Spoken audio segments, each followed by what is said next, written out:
The Signal Oil Program. Yes, the Signal Oil Program. The Whistler.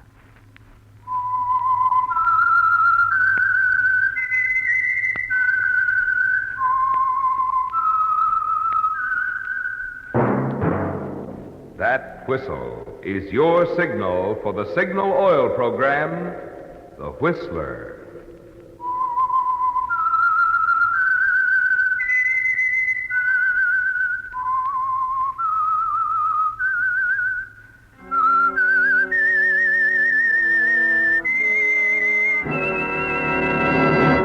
I am the Whistler, and I know many things, for I walk by night. I know many strange tales hidden in the hearts of men and women who have stepped into the shadows. Yes, I know the nameless terrors of which they dare not speak. Friends, here's some exciting news. The latest Hooper ratings show that in the last 2 months, the listening audience of The Whistler has increased by more than 50%. Yes, sir, 50%. And even before this increase, The Whistler was rated tops in popularity for a longer period of time than any other West Coast program in radio history. What do we at Signal Oil think about this? Well, naturally, we think it's wonderful. And we want to say thanks to our regular audience and welcome to all you new listeners. And remember, friends, Signal gasoline is tops, too. And now, The Whistler's strange story. Ticket to Paris.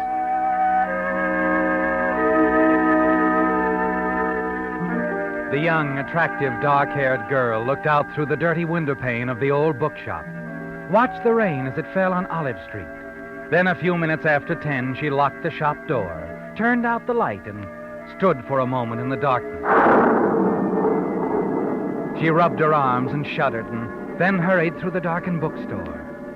She would always live in terror of the dark, of even the next moment, so long as one man remained alive. The man who was living only to kill her. She'd been forced into the back streets of obscurity to escape him. And though she despised this grim little bookshop where she worked for the old woman named Hattie Simmons, the job paid for her keep, provided her with more safety than she could find anywhere else. As she reached the door to a room in the back of the shop, she stopped and listened. There was someone in the room, searching in the darkness. She threw open the door and switched on the lights. Hello, Madeline. Hattie, what are you doing here in my room? I couldn't sleep, and this old rocker here is so comfortable I thought I'd come in and sit a while. Oh, my, it's comfortable. You don't mind, do you, dearie? No, I don't mind. It's the storm, I suppose. Makes me so restless. Hattie. Yes, dearie? My trunk. I'm certain I had left it closed. Oh, that. Well, you see... The wine bottle is in the cupboard. Help yourself. Well, now, I don't like to pick up the habit, mind you, but seeing that I can't sleep... Perhaps these would be better for you. Oh, the sleeping tablets. Yes, I was looking for them. The box was here on the table. Dear me, my eyes, you know. Here you are. Madeleine, it always struck me kind of queer, a young girl like yourself taking so many of these pills. They're harmless. Yes, I suppose. But you always seem to have so much on your mind, dearie. Yes, I have many things on my mind, Hattie. Yes. Madeleine? Yes? While I was looking for sleeping pills, I noticed your name on the trunk. Didn't think portier was spelled that way. Portier. P-O-R-T-I-E-R. Oh. I couldn't help but notice something else, dearie. Inside the trunk. A gun. Of course I have a gun. During the war, many French women had guns. We had to have them. Yes, I suppose. I was just wondering, how come you've got a German gun? Hattie, why don't you take the pills and go back to your room? I'm very tired. All right, Madeline. You close up the shop all right? Yes, it's locked. Never know when we might have thieves, you know. Good night, dearie. Have a nice sleep.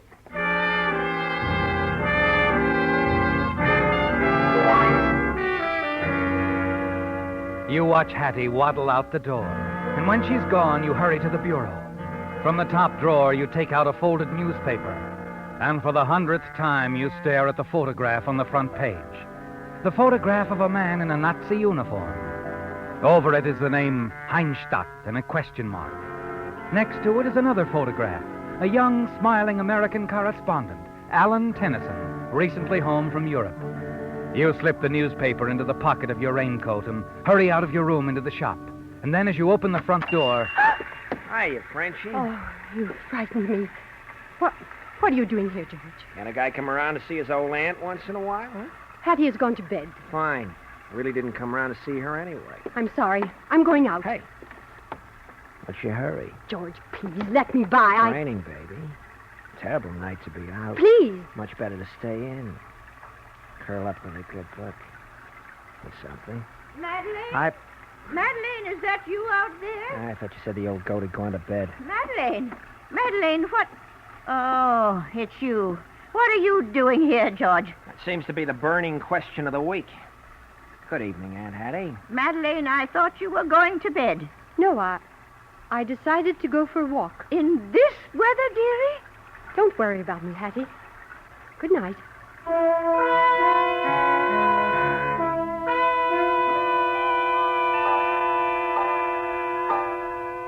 A quarter of an hour later, you step off the streetcar, hurry toward the low red brick building in the middle of the block. At the entrance, the doorman greets you.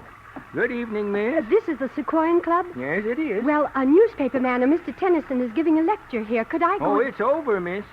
Over? 10 minutes ago. Oh, but Mr. Tennyson, is he still... No, he left. But I must see him. It is important. Well, I think you'll find him across the street at the bar. He was headed in that direction when I saw him last. The bar? Thank you. Thank you very much.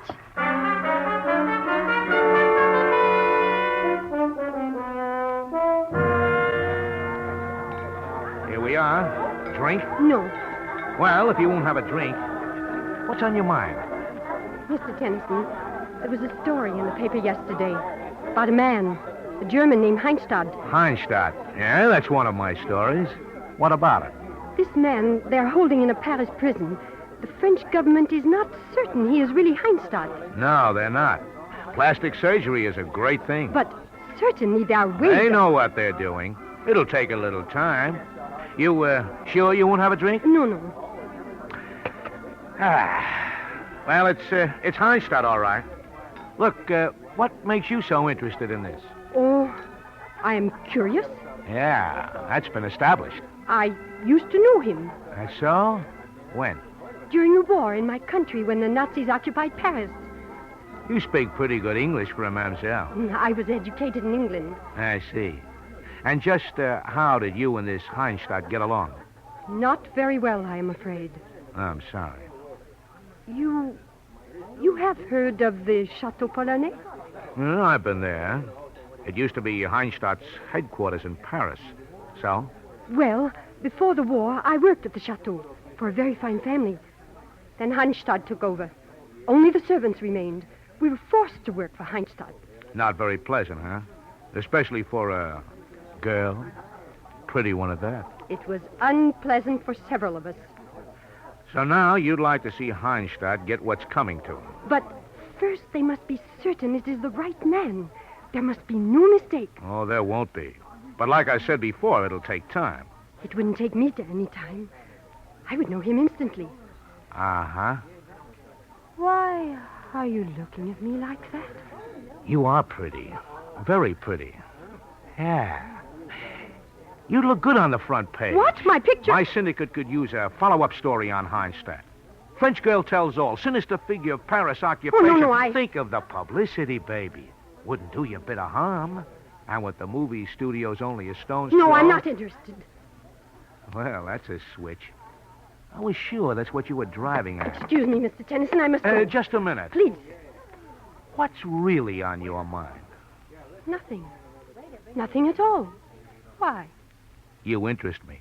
There's something about you that's a little different, and I like people who are different. I like to know what makes them tick. In your case, I think I'm going to enjoy finding out.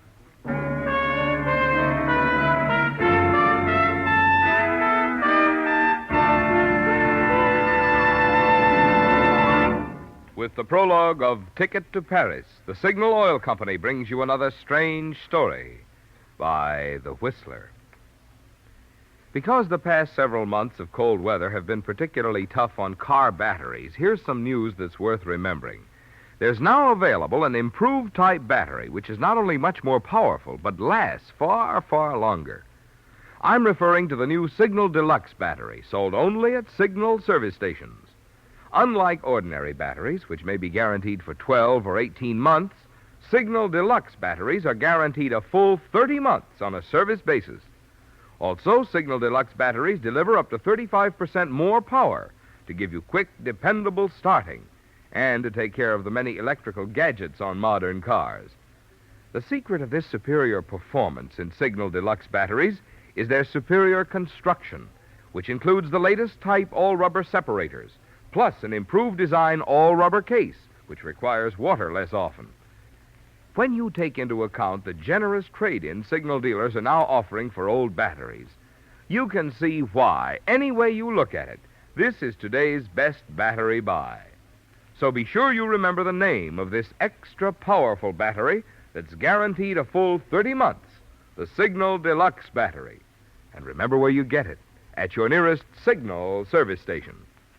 And now, back to the Whistler.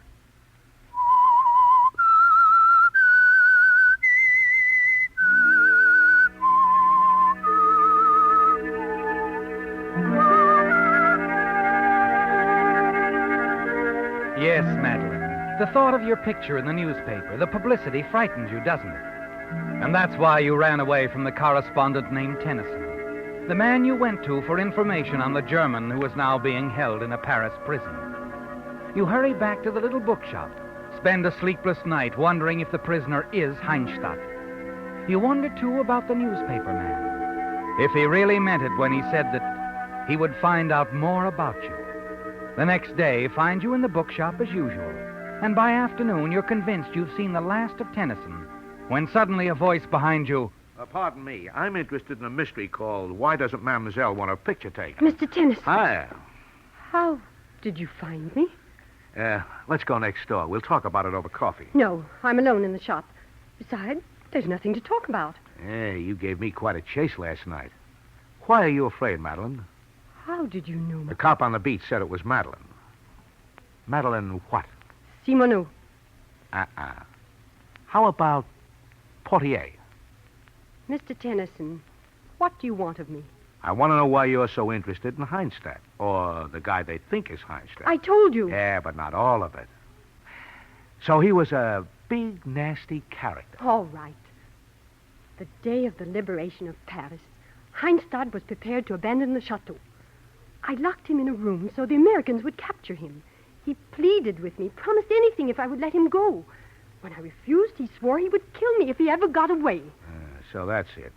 And he did break out of there before our boys reached the chateau. Yes. I knew that as long as he was at large, somewhere in Paris, I was not safe. I see. So you had to get out of Paris? Yes.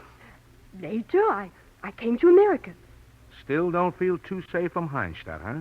Well, I've heard that a few Germans have been able to sneak into this country, and it's possible And that... Heinstadt may be here now. Any publicity about you would lead him right to your doorstep. That's right. You see, Mr. Tennyson, why it's so important to me that I find out if that man in the Paris prison is really Heinstadt. Sure. Well, I'm not going to twist your arm. We'll just forget the story. Mr. Tennyson, you have contact with these things. Perhaps you will let me know when word comes. When the man is identified? Yes, I'll do that. I'll let you know. Thank you. Thank you very much.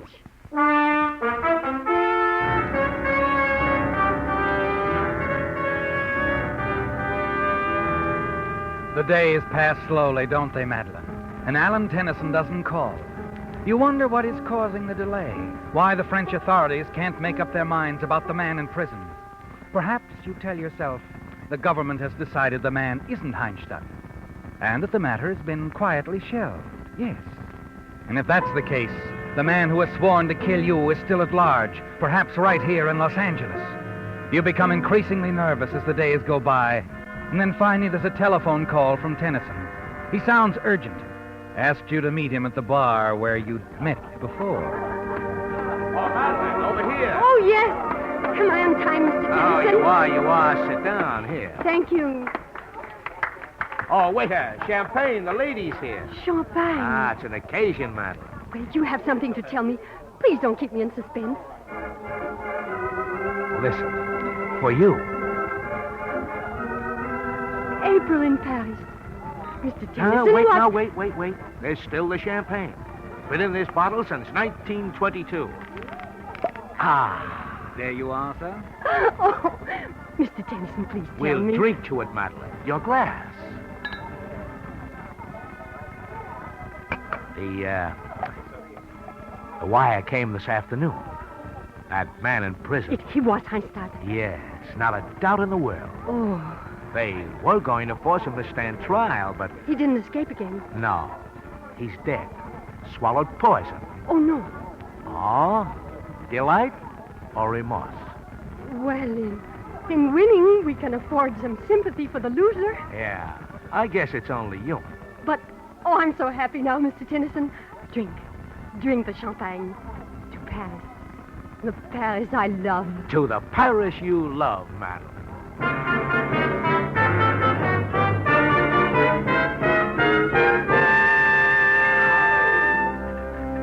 Yes, Madeline, you're eager to celebrate, aren't you? Because this news of Heinstadt's death clears the way for you.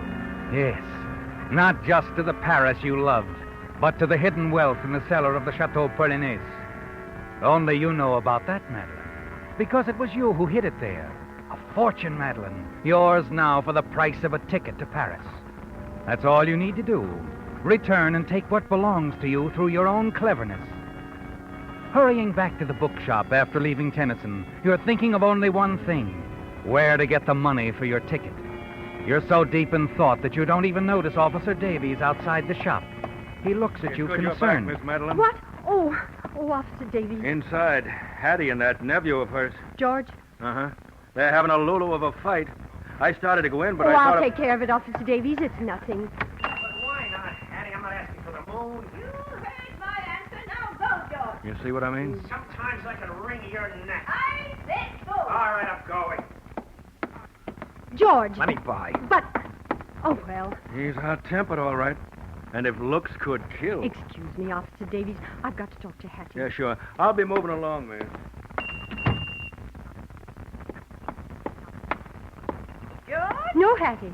Oh, I thought it was that no-good nephew coming back. I was just hiding this strongbox. Now, there. Another quarrel, Hattie? Yes, over the usual thing, money. Oh. Hattie. Yes? Hattie, I must return to Paris. I had a call. I have to return at once. Return? Oh, I'll hate to lose you, Madeleine. Come to count on you a lot. Thank you, but it is very necessary that I go. Soon? That depends. I haven't the money for a ticket. Oh. I was wondering, well, Hattie, could you lend me the money just for a little while? Lend you the... Dearie, you know I'm fond of you, but you also know I'm not young anymore. I need what little I have. You must be able to get it somewhere else. No, I'm not. I don't know anyone else. No one that I could even ask. You can't turn me down, Hattie. Please, Madeleine. I've had all the squabbles about money that I can stand for one night. But, Hattie, I will pay it. Madeleine, I said no. Oh. Now, good night, dearie.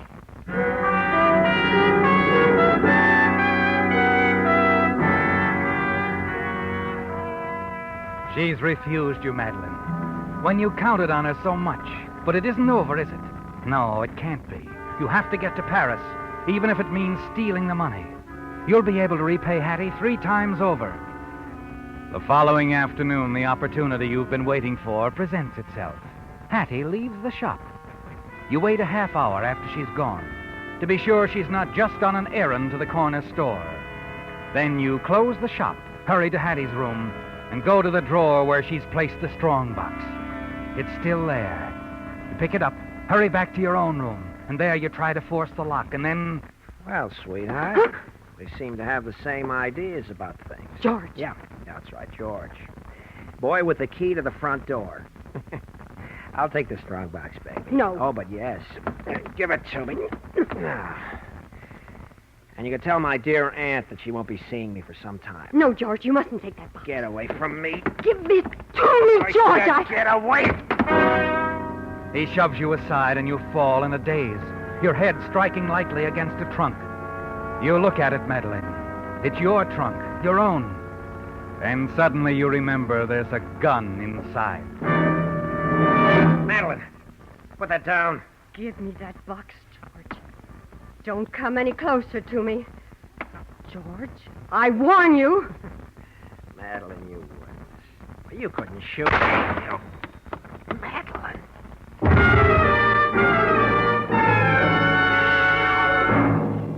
You've killed him, haven't you, Madeline? And in a flash, you realize that your plans are ruined. You'll never get away with the money now. George's body would be discovered before you can even get out of town. You stand there bewildered, wondering what to do, and then... Yes, Madeline, Mr. Tennyson. I wonder if I can stop by. I want to talk to you. Say in about an hour or so. An hour? I don't... All right, Mr. Tennyson. Yes, do come by. It's a way out, isn't it, Madeline?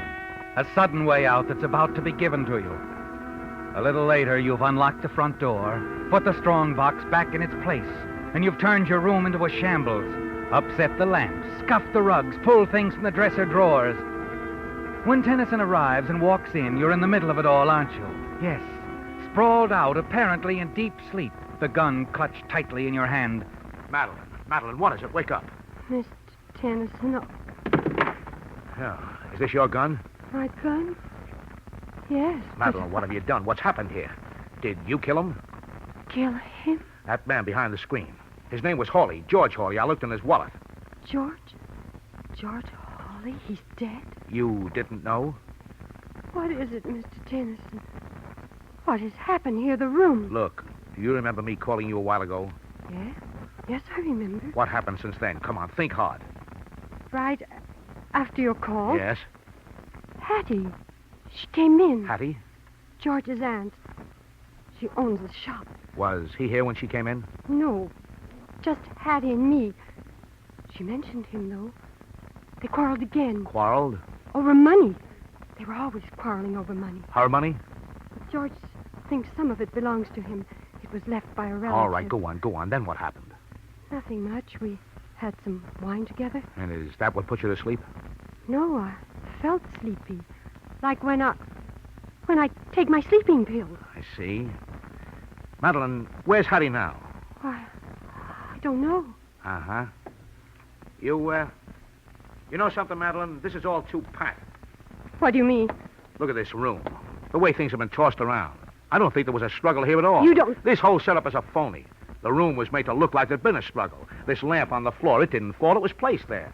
The bookcase, it was pulled from the wall. Mr. Tennyson, Look, Madeline, I've been suspicious of you right from the start. You and that Heinstedt guy. But I explained I like why. to do my own explaining, find my own answers. Last night I got to thinking you might have been Heinstedt's girlfriend. His girlfriend? Yes, he had one, you know. A French girl named Diane Roger. Diane Roger, but she's dead.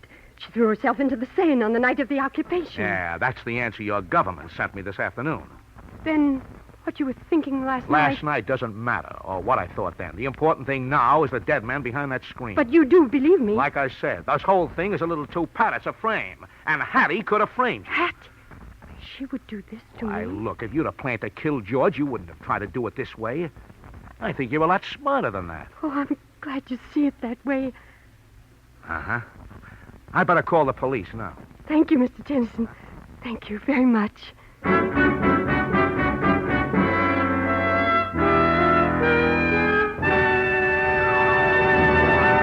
The Whistler will return in just a moment with the strange ending to tonight's story. But now, a message from missing drivers.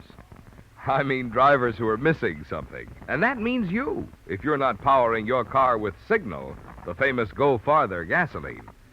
One thing you're missing is that good mileage, which has made Signal gasoline known throughout 6 western states, from Canada to Mexico, as the Go Farther gasoline. But equally important, you're missing the superior performance in today's Signal gasoline, which makes such mileage possible. You see, in order for today's Signal to help you get the most from every drop of gasoline, it has to help your motor run more efficiently. And when your motor runs more efficiently, you also enjoy quicker starting, faster pickup, and smoother power.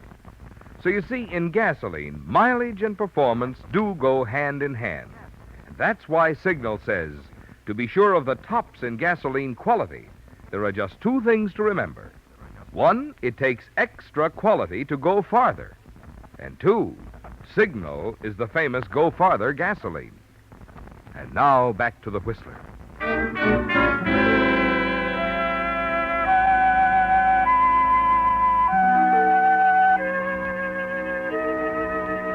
You congratulate yourself, Madeline. Your plan seems successful. You're certain you've sold Alan Tennyson on the idea that you were the victim of a plot by Hattie, that she had killed her nephew and had fixed the blame on you. And now it looks like he's going to help you, because he seems convinced of Hattie's guilt. You listen as he calls the police and tells them what's happened. Then he calls his newspaper. Minutes later, he's back in your room, and you notice a strange expression on his face. Is something wrong? One of the boys just cabled a story from Paris. The French authorities found a fortune in jewels in the cellars of the Chateau Polonais. Oh, no. You seem disappointed.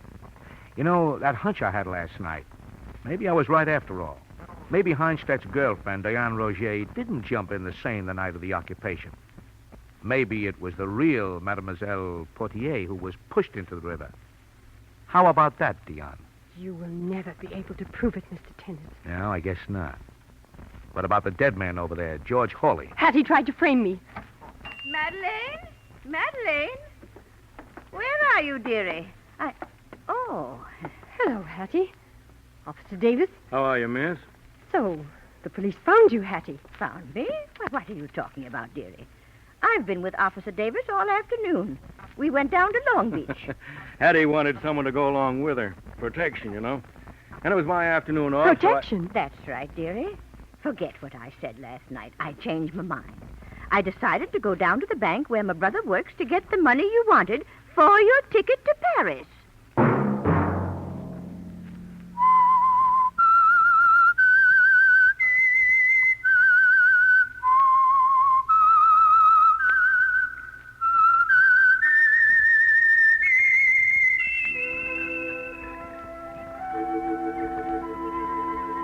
Let that whistle be your signal for the Signal Oil program, The Whistler, each Sunday night at this same time. Brought to you by the Signal Oil Company, marketers of Signal gasoline and motor oil, and fine quality automotive accessories. Signal has asked me to remind you, to get the most driving pleasure, drive at sensible speeds, be courteous, and obey traffic regulations. It may save a life, possibly your own.